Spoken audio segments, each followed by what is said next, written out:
पश्चिम बंगाल के राजनीति में एक बार फिर केंद्र बनाम राज्य को लेकर बयानबाजी तेज हो गई है। बीजेपी के वरिष्ठ नेता दिलीप घोष ने ममता बनर्जी सरकार पर निशाना साधते हुए कहा कि केंद्र की मोदी सरकार ने बंगाल को जितना फंड दिया है उतना पहले किसी भी केंद्र सरकार ने नहीं दिया। दिलीप घोष ने कहा कि केंद्र से लगातार पैसे बंगाल आ रहे हैं, लेकिन बड़ा सवाल यह है कि वो पैसा जा कहां रहा है। उन्होंने आरोप लगाया कि राज्य में पैसों के इस्तेमाल को लेकर कोई जवाबदेही नहीं है और जनता को यह तक नहीं बताया जाता कि विकास के नाम पर मिले फंड का सही उपयोग हो रहा है या नहीं। बीजेपी नेता ने बंगाल के महान समाज सुधारकों का भी जिक्र किया। उन्होंने कहा कि राजा राममोहन राय, स्वामी विवेकानंद और ईश्वर चंद्र विद्यासागर ने अपने जीवन से समाज को दिशा दी।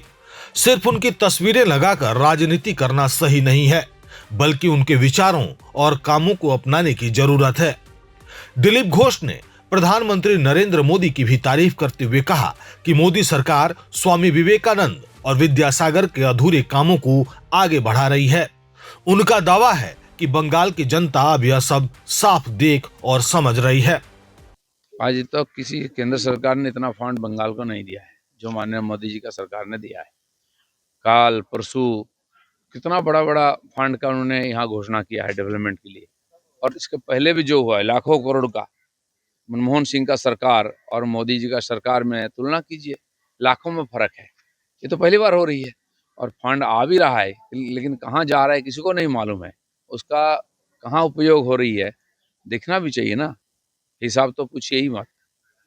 सिंगूर से मोदी जी वार्ता दिया कि बंगाल में जंगल राज खत्म करना है और इसीलिए उन्होंने विद्यासागर का नाम लिया, जे उनसे सीखना चाहिए, जे वुमेन डेवलपमेंट के लिए काम करना। बंगाल उदाहरण प्रस्तुत किया है देश में, महिलाओं के लिए काम करना, महिला शिक्षा के लिए, ग्रामीण विकास के लिए मॉडल बंगाल से किया है। राममोहन राय, स्वामी विवेकानंद जी, विद्यासागर जी, ऐसे जो समाज सुधारक हुए, उन्होंने उदाहरण प्रस्तुत किया अपने जीवन में ही। तो हम उसको अनुकरण कर सकते हैं, खाली उनका फोटो लगाने से, राजनीति करने से नहीं होगा।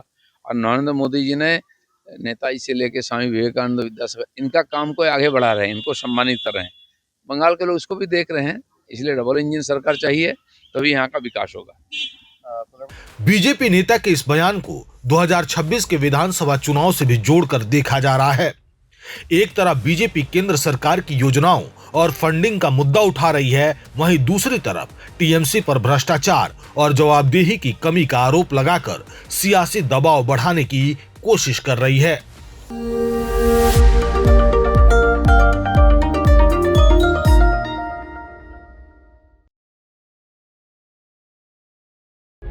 प्रभातखबर.com, विश्वास वही, रफ्तार नहीं।